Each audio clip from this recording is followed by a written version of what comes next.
علیہ وسلم ارشاد فرماتے ہیں ما نحل والد ولدا نحلا فضل من ادب حسن، باپ کے لیے سب سے بہترین فضیلت یہ ہے کہ وہ اپنے فرزند کی اچھی تربیت کے اصول میں یہ بیان کیا جاتا ہے کہ انسان جو متولد ہوتا ہے رب کی جانب سے، خداوند تعالیٰ نے جو رب ہے اس نے باپ کو مربی قرار دیا،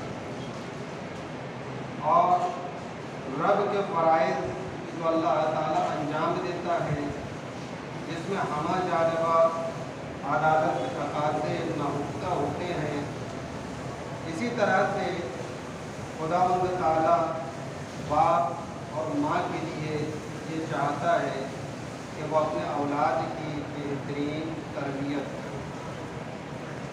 یہ تربیت، یہ ادارہ زندگی کبھی مادی عنوانات کے تحت انجام پاتے ہیں اور کبھی روحانی جنبہ اس میں شامل حاصل ہوتا ہے۔ اگر ماں باپ کی پرورش، ماں باپ کی تربیت صرف مادی اعتبار سے انجام پائے، وہ بچہ جو تربیت پا کر ایک زندگی بسر کرتا ہے اور گزارتا ہے تو وہ روحانی تربیت اس کے اندر مفقود ہوگی، اور جو چیز اللہ کی اطاعت اور عبادت کے لیے لازم اور ضروری ہے وہ مادی تربیت کے ساتھ روحانی تربیت بھی اس میں بہت اہم حصہ رکھتی ہے۔ اسی لیے ضروری ہے کہ عموماً ماں باپ اپنے بچے کی تربیت کا خیال رکھتے ہیں اور خیال رکھنا بھی چاہیے، لیکن وہ تربیت کی جو تمام مادیات سے متعلق ہے، اگر ان تربیتوں کا خیال ہے تو روحانی تربیت بڑی عظیم اور بڑی عظیم المرتبہ تربیت ہے کہ جس کا خیال ماں باپ کی جانب سے ہونا لازم ہے اور ضروری ہے۔ یہ تربیت کہ جو صرف روحانی تربیت صرف جسم سے متعلق ہے، جو مراقبت جسمانیت سے تعلق رکھتی ہے، کہ انسان ماں باپ آپ نے دیکھا ہوگا کہ اپنے بچے کے جسم کے پرواہ کرنے میں، موٹا کرنے میں، اپنے بچے کے جسم کی سلامتی کی جو ہے وہ خود کوششیں کرتے ہیں اور مختلف غذاؤں کو مہیا کرتے ہیں۔ یاد رکھیے غذا جو خداوند تعالیٰ کی جانب سے مہیا کرتا ہے، کچھ غذائیں مادیات سے متعلق ہیں اور کچھ غذائیں روحانیت سے متعلق ہیں۔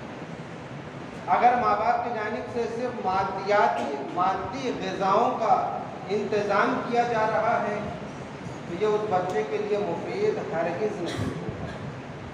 مادی غذا کی انتظامات یہ شریعت نے منع نہیں کیا ہے، بلکہ شریعت نے مادی غذا کے انتظامات کے رہنموں اور خود راہ حل کو بیان فرمایا ہے کہ انسان اگر چاہتا ہے اپنے بچے کے لیے مادی غذا مہیا کرنا، تو اگر وہ مادی غذا حلال طریقے سے مہیا کی جاتی ہے تو مادی غذا کے ساتھ اس میں روحانی تقویت بھی موجود ہوگی، اور اگر وہ حلال طریقے سے مادی غذا بچوں کی ماں باپ مہیا نہیں کرتے ہیں تو یاد رکھیے مادی غذا جسم میں تو چلی جائے گی، لیکن جسم میں جانے کے بعد وہ فساد نفس کا بھی باعث قرار پائے گی اور فساد خون کا بھی باعث قرار پائے گی۔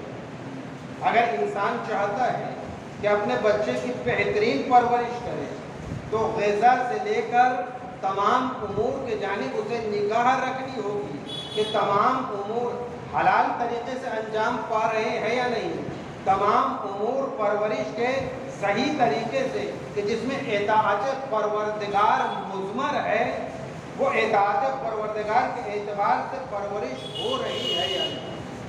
اگر انسان اس کا خیال کرتا ہے، چاہے وہ نفس سے غیر بالغ ہو چاہے وہ نفس بالغ ہو، چاہے وہ نفس غیر بالغ ممیز ہو یا غیر ممیز ہو، یہ تمام مراحل ہے بچے کی تربیت کے. اور یاد رکھیے ان مراحل پر انسان کو نگاہ رکھنی چاہیے. تمام مرحلے جو بچے کے اس طفولیت سے لے کر بڑھاپے تک یہ جو مراحل گزر رہے ہیں، یہ تمام مراحل میں تربیت بہت ضروری ہے. کہ انسان کہ جو ماں باپ کی شکل میں اپنے فرزند کو تربیت دے رہا ہے، یہ ضروری ہے کہ وہ ان تمام چیزوں کا خیال کرے. اور یاد رکھیے تربیت کے طور پر بہت سی چیزیں انسان ارث میں بھی چھوڑتا ہے. یہ نہ سمجھیے گا کہ ارث میں صرف جائیداد منقولہ اور غیر منقولہ باپ کی جانب سے جو ہے وہ بچوں کو ملتی ہے. نہیں عزیزان گرامی، بہت سی ایسی ارث ہے کہ جو ماں باپ کی جانب سے ملتی ہے کہ جو خود اس اولاد کے لیے بے حد مفید ہوتی ہے. اگر وہ ارث جائیداد منقولہ اور غیر منقولہ مکان کے اعتبار سے ہو، پراپرٹی کے اعتبار سے ہو، مال و دولت کے اعتبار سے ہو، تو اس جائیداد پر نزاع ہو سکتا ہے، جھگڑا لڑائی ہو سکتی ہے ارث والوں کے درمیان میں، ارث پانے والوں کے درمیان میں. لیکن اگر عزیزان گرامی کسی ماں باپ کی جانب سے وہ ارث کہ جو تزکیہ نفس کے طور پر، بہترین تربیت کے طور پر اگر کوئی باپ اپنے ارث کو چھوڑتا ہے تو اس پر اختلاف ہرگز نہیں ہوتا. ہر باپ بہت بہتر طریقے سے یہ کہتا ہوا نظر آتا ہے کہ ہر بچہ بہت بہتر طریقے سے یہ کہتا ہوا نظر آتا ہے کہ میرے باپ کا یہ اخلاق تھا، میرے باپ نے کچھ اس طرح سے میری تربیت کی ہے، ہماری تربیت کچھ اس طرح سے کی گئی ہے. عزیزان گرامی، آئیے حضرت علی علیہ السلام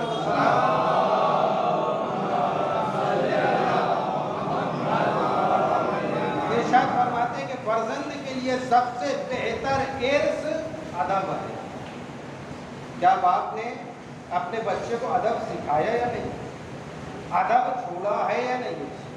ادب کی تعلیم اسے دی ہے یا نہیں؟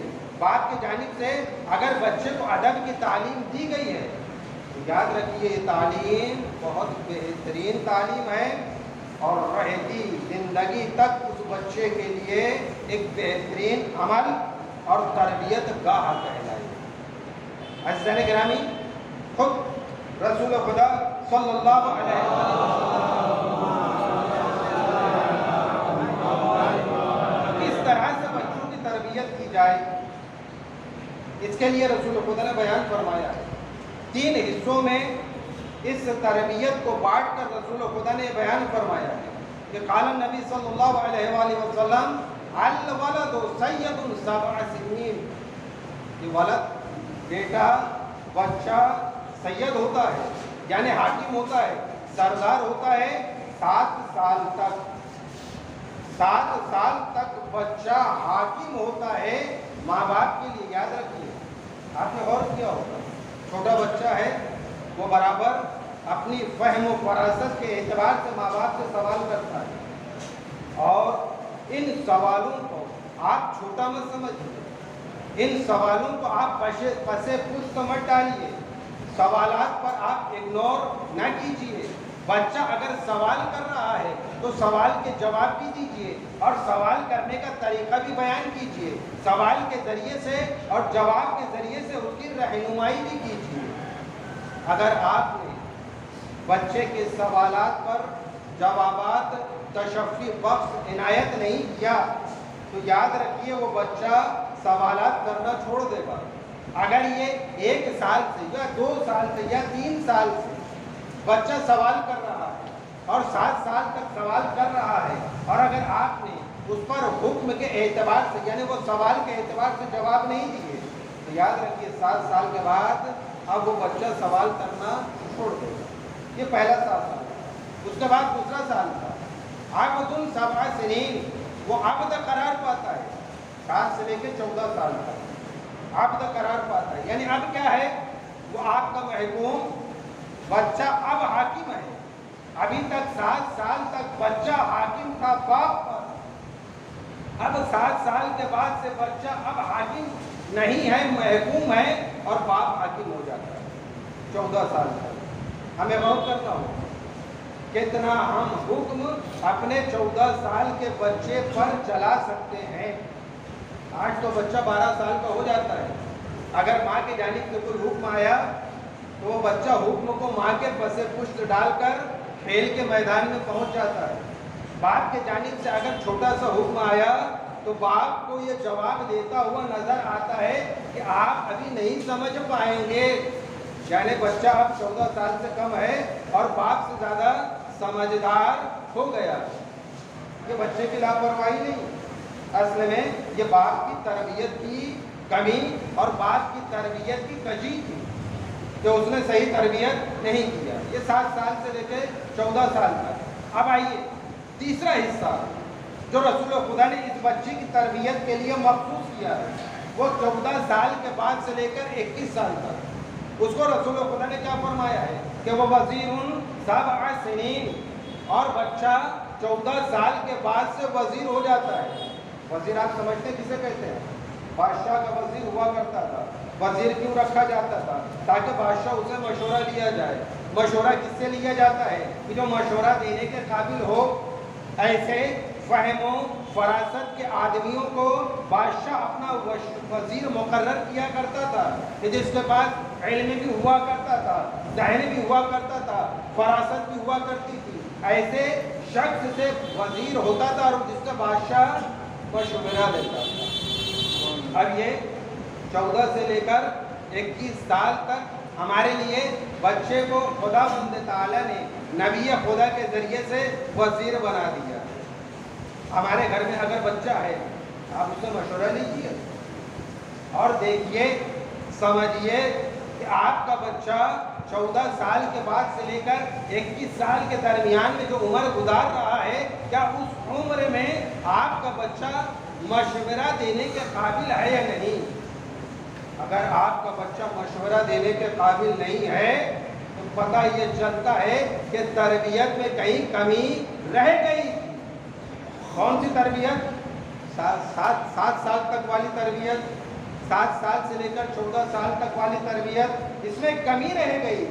تو عزیزان گرامی، ابھی سے ہی ہمیں جاگنا ہوگا، ابھی سے ہی ہمیں تربیت کے اصول کو سیکھنا ہوگا۔ اور یاد رکھیے، تربیت کے اصول اسی وقت انسان اپنا سکتا ہے کہ جب اصول کے علم سے واقفیت رکھتا ہو۔ تو باپ کو بھی سیکھنا ہوگا، ماں کو بھی جاننا ہوگا۔ آج شادی کے لیے ہم جب بہو تلاش کرتے ہیں، بچہ ازدواج کے لیے بیوی تلاش کرتا ہے، تو چند چیزوں پر نگاہ ہوتا ہے۔ سب سے پہلی چیز، بہترین گھر ہو، کہتے عیب نہیں ہے، لیکن اگر حدیث میں آیا ہے کہ اگر کوئی شخص شادی کرتا ہے مال اور جمال کی خاطر تو خداوند، رسول خدا فرماتے ہیں، تو خداوند تعالیٰ دونوں سے اسے محروم کر دے گا۔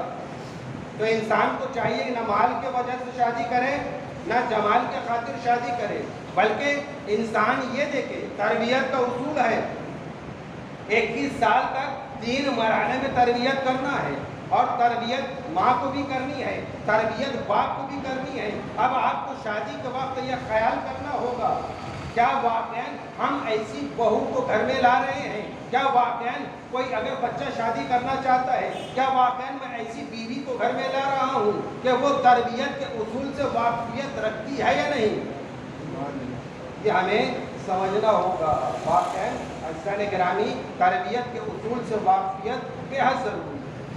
بچہ آج کے زمانے میں قرآن کے علم سے واقف ہو یا نہیں، حدیث جانتا ہو یا نہیں، آپ اسے موبائل دے دیجئے، بڑے سے بڑا گیم اس کو جو ہے وہ کھیلنے کے لیے کہہ دیجئے، وہ کھیلنے کے لیے آمادہ ہو جائے گا۔ بڑے اچھے سے موبائل کے گیم کو وہ استعمال کر رہا ہے۔ کون سی عمر میں؟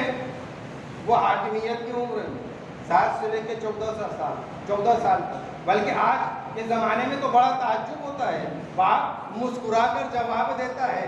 موبائل جب باپ بچے کے ہاتھ میں کوئی شخص دیکھتا ہے تو باپ مسکرا کے جواب دیتا ہے، یہ تو موبائل کو پوری طریقے سے آپریٹ کر لیتا ہے۔ عزیزان گرامی، آپ نے موبائل آپریٹ کرنے پر بچہ اگر پوری طریقے سے حاوی ہو گئے موبائل کے آپریٹ کرنے پر، سمجھ لیجئے بہترین 1 گھنٹی بج چکی ہے خطرے کی گھنٹی ہے یہ. کیوں بچہ بہتر طریقے سے آپریٹ کرنے پر موبائل کے آمادہ ہو گیا. کبھی آپ نے بچے سے پوچھا کہ بیٹا موبائل تو چلاتے ہو، موبائل میں کبھی حدیث قصہ آپ نے سنا؟ موبائل میں کبھی زیارت عاشورہ بیٹا آپ نے لگائے؟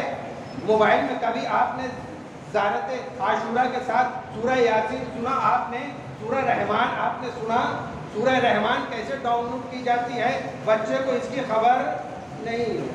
اس لیے کہ اگر آپ نے اسے تنبیہ بھی کی کہ بیٹا سورہ رحمان روزانہ سن لیا کرو، دیکھو بچہ کبھی سننے پر آمادہ نہیں ہو پائے.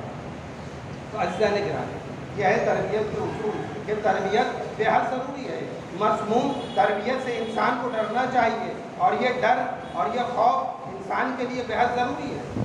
ہمیں چاہیے کہ ہم خود ایسی تربیت کریں کہ جس تربیت سے پہلی تربیت یہ ہے کہ انسان حرکاتی عمل پر انسان تربیت کرے، گفتار کے اعتبار سے، افعال کے اعتبار سے. یہ دیکھیں کہ واقعاً گفتار کے اعتبار سے اس کا بیٹا مفید کاموں کا انجام دے رہا ہے یا نہیں. باپ ولی ہوتا ہے بچوں کا، سمجھ لیجیے. اور یہ ولایت کا حق صرف نکاح نامے میں لکھنے کے لیے نہیں ہوتا ہے کہ نکاح نامے میں بھائی ولی کون ہے، ولی کے نام کے آگے باپ کا نام درج کر دیا. نہیں، ایسا نہیں کرا. ولی کا حق بےحد عظیم حق ہے. کیا ہم اس حق کو ادا کر رہے ہیں یا نہیں؟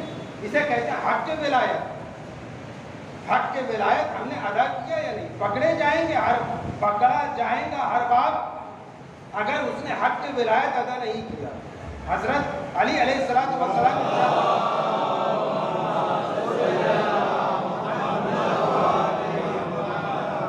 چھٹے امام بھی ارشاد فرماتے ہیں کہ حق کا فرض یہ ہے کہ تم یہ جان لو کہ یہ تم سے ہے، اور اس کی دنیا میں انجام دینے والی چیز خواہ اچھی ہو یا بری وہ تمام تمہارے جانب پلٹ کر آنے والی ہے. اور اس کے بعد ارشاد فرماتے ہیں کہ انک مسئول عما ولیتہ بہ من حسن الادب، اور تم حق کے ولایت کے اعتبار سے مسئول ہو کہ بچے کو اچھا ادب سکھاؤ. حق کے ولایت کے اعتبار سے تمہارے ذمہ یہ انجام پاتا ہے کہ بہترین ادب سکھاؤ. کون سی چیز؟ وَالدَّلَالَةِ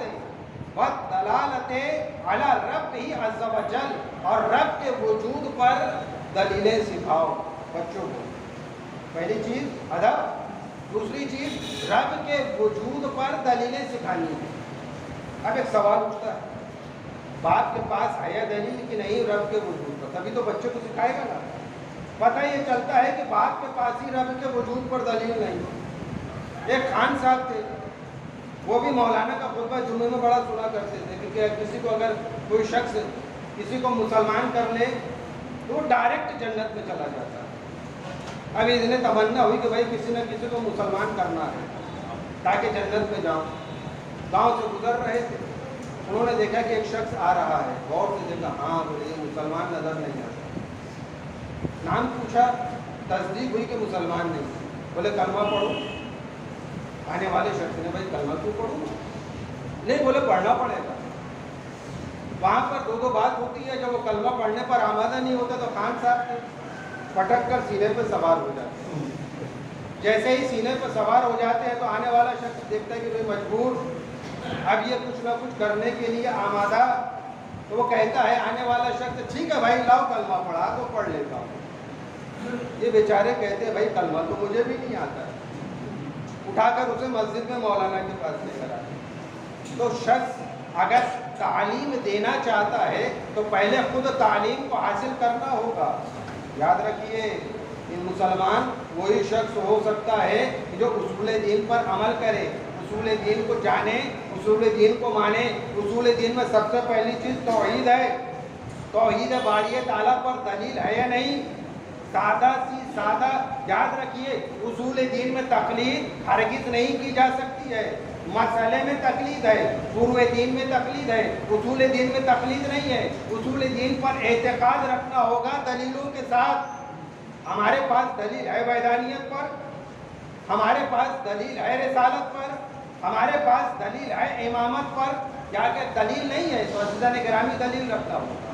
تو پہلے باپ دلیل کو آمادہ کرے، بعد میں بچے کو دلیل دے۔ اور اس کے بعد دوسری چیز والمعونت لہو علی طاعتہ، اور بچے کی مدد کرے اطاعت خدا میں۔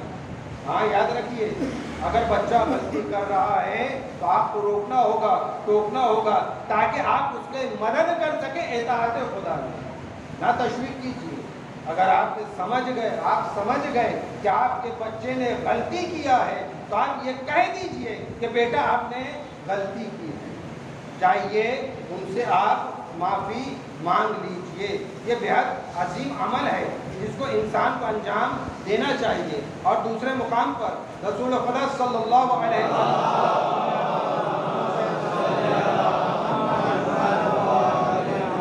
ارشاد فرماتے ہیں کہ انسان اگر چاہتا ہے تربیت دینا، وہ تربیت کرے، بہترین تربیت۔ اور خود واقعہ ملتا ہے کہ جناب عیسیٰ گزر رہے تھے ایک قبر کے پاس سے، ساتھ میں لوگ بھی تھے۔ جناب عیسیٰ نے کہا اس قبر سے تھوڑا سا دور ہو کر چلو۔ لوگوں نے پوچھا کیوں؟ نبی خدا سے سوال ہوا تو نبی خدا نے کہا کہ اس پر عذاب خدا نازل ہوا۔ پھر چند دنوں کے بعد وہیں سے گزر ہوا تو جناب عیسیٰ بھی فاتحہ پڑھ رہے ہیں اس قبر پر، اور ساتھ میں اپنے حواریین سے بھی کہہ رہے ہیں کہ فاتحہ پڑھو۔ سب نے فاتحہ پڑھ دیا۔ پڑھ لینے کے بعد یہاں پر پھر جناب عیسیٰ سے سوال کیا۔ یاد رکھیے ہمارے بھی نبی تھے اور جناب عیسیٰ بھی نبی تھے، لیکن جناب عیسیٰ کے حواریین سوال ضرور کر رہے ہیں لیکن نبوت پر شک کرتے ہوئے نظر نہیں آ رہے ہیں۔ ہمارے نبی کے ساتھ رہنے والے افراد کچھ ایسے ہیں کہ یہ کہتے ہوئے نظر آ رہے ہیں کہ ایسا شک مجھے نبوت میں ہوا ہے کہ اس سے پہلے کبھی نہیں ہوا۔ تو سوال ہوا، جناب عیسیٰ نے جب وحی الہی نازل ہوتی ہے تو جناب عیسیٰ نے بیان فرمایا، اس دن جو ہم گزرے تو عذاب ہو رہا تھا، آج اس پر رحمت الہی نازل ہو رہی ہے۔ مجھے جبریل نے خبر دی ہے کہ اس نے ایک بچہ چھوڑ کر گیا تھا جو بہت چھوٹا تھا۔ اس کی ماں نے چند سال کے بعد آج اس بچے کو ایک مولانا معلم کے پاس لے کر گئی، اور پہلا دن ہے کہ معلم نے اس بچے کو بسم اللہ الرحمن الرحیم سکھایا۔ خدا بند تعالیٰ نے فرشتوں کو حکم دیا کہ اس بچے نے ننھی زبان سے میرا نام لیا ہے، مجھے شرم آتی ہے کہ اس کی اولاد میرا نام لے اور اس کی بات کے قبر پر میں عذاب کروں۔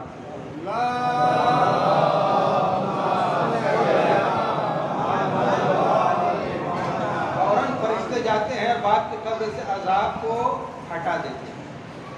رسول خدا صلی اللہ علیہ وآلہ وسلم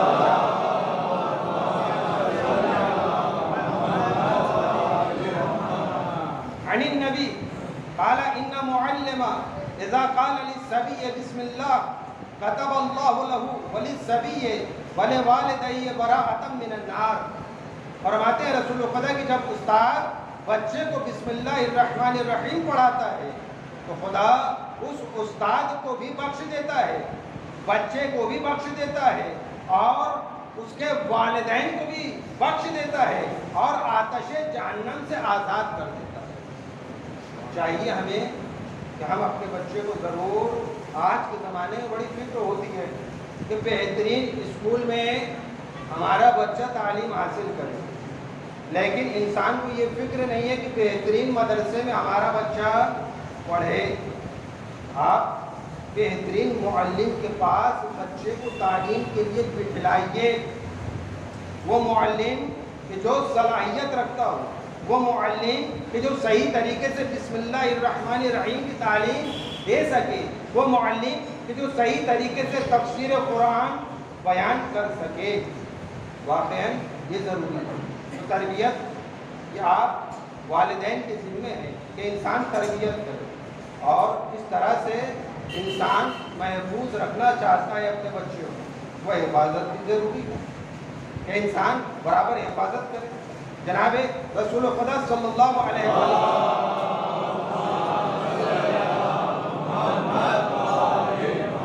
آپ کی پرورش دائی حلیمہ سعدیہ یہ فرما رہی ہے، رسول خدا کا 3 سال کا سن، رسول خدا برابر دیکھ رہے ہیں جن کے بھائی بھیڑوں کو چرانے لے کر جاتے ہیں روزانہ، مگر رسول خدا کا 3 سال کا سن نہیں لے کے جاتے۔ ایک مرتبہ رسول خدا نے دائی حلیمہ سے کہا کہ مادر گرامی، یہ میرے بھائی روزانہ بھیڑوں کو کہاں لے جاتے ہیں؟ تو حلیمہ سعدیہ نے رسول خدا کو کہا کہ بیٹا یہ بھیڑوں کو لے کر جاتے ہیں چرانے کے لیے جنگل میں۔ تو رسول خدا نے کہا کہ مجھے کیوں نہیں لے کے جاتے؟ جب یہ سوال ہوا تو حلیمہ سعدیہ نے کہا کہ تم بھی کیا جانا چاہتے ہو؟ تو رسول خدا نے اشتیاق ظاہر کیا، بچپنے کا اشتیاق، بولے ہاں میں جانا چاہتا ہوں۔ تو حلیمہ سعدیہ نے کہا کہ ٹھیک ہے انشاءاللہ کل آپ ساتھ میں چلے جائیں۔ جب صبح نمودار ہوتی ہے تو حلیمہ سعدیہ نے رسول خدا کو نلایا، بالوں میں کنگھی کی، آنکھوں میں سرما لگایا، اور سرما لگانے کے بعد ایک مہر یمانی تھی جو دھاگے میں بندھی ہوئی، وہ مہر یمانی رسول خدا کے گلے میں دائی حلیمہ نے ڈال دی۔ جیسے ہی مہر یمانی ڈالی تو رسول خدا نے اس مہر یمانی کو نکال کر اپنی مادر کو واپس کر دیا، حلیمہ سعدیہ کو۔ اور کیا بیان فرمایا ہے؟ فرماتے ہیں رسول خدا ہمیشہ میرے ساتھ ہے، اور وہی میرا محافظ ہے، اور وہی میرا نگہبان ہے۔ خدا جو ہے ہر ایمان لانے والے شخص کا محافظ اور نگہبان ہوتا ہے۔ یاد رکھیے یہ جو ہم پہنتے ہیں اس میں کوئی حرج نہیں ہے، بہت سی چیزیں ہیں جو پہنی جا سکتی ہیں، مگر یہ سمجھ لیجیے کہ بچے کا نگہبان اور محافظ خداوند تعالیٰ کے ساتھ ہے۔ وہ جو کہتا ہے آپ اس پر عمل کیوں نہیں کرتے؟ آپ کا بچہ اگر اسکول جا رہا ہے تو آپ نے اس کو سنوارا ہے، اسکول کا یونیفارم پہنایا، برش کروایا، ناشتے دان کیا، پانی کا بہترین انتظام کیا، آج کے زمانے میں ماسک بھی اس کے حوالے کیا، سینیٹائزر بھی آپ نے اس کو دے دیا، آپ نے تمام حفاظت کے کاموں کو انجام دیا ہے۔ ساتھ ساتھ ایک کام اور کر لیجیے، یہ تمام کام آپ کا تھا، ایک کام اللہ تعالیٰ کا ہے۔ اگر آپ اسے انجام دیتے ہیں تو انشاءاللہ تعالیٰ ماسک ہو یا نہ ہو، سینیٹائزر ہو یا نہ ہو، تو آپ کے لیے بچہ جو ہے اس کام کی وجہ سے حفاظت میں آ جائے گا، وہ ہے صدقہ کا ادا کر دینا۔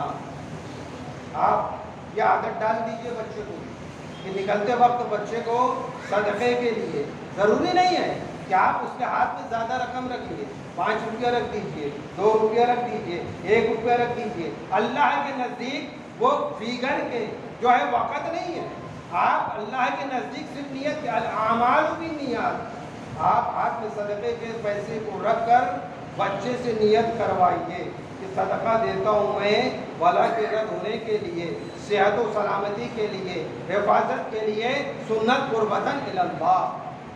اور صدقہ نکالنے کے بعد آپ اسے ادا کریں انشاءاللہ تعالیٰ۔ یہ وہ عمل ہے کہ جس کی وجہ سے آپ کا بچہ محفوظ رہے گا۔ یہ عمل جس طرح سے آپ نے انجام دیا، یہ عملی زندگی ہے کہ جس کو آپ کو انجام دینا ہے۔ اگر آپ یہ عملی زندگی انجام دیتے ہیں تو یاد رکھیے کہ عملی زندگی کی وجہ سے آپ کا بچہ محفوظ رہے گا۔ اور اسی طرح سے بچے کو تعلیم دیجیے آپ عملی اعتبار سے۔ جب آپ کو گھر میں آتے ہیں تو اگر آپ چاہتے ہیں کہ آپ کا بچہ سلام کرے بڑوں کو، تو بڑا جب گھر میں آئے تو پہلے خود سلام کرے۔ چند دن آپ گھر میں جیسے ہی داخل ہوں سلام کر کے دیکھ لیجئے، چند دنوں کے بعد بچہ پڑھ کر آپ کو سلام کرے گا۔ سکھانے کی ضرورت نہیں ہے، پہلے آپ کو گھر میں آئیں اور کہیں کہ بیٹا جب گھر میں آتے ہیں بڑے تو سلام کرتے ہیں، بار بار کہہ دیجئے، ہو سکتا ہے وہ آپ کے کہنے پر عمل نہ کرے،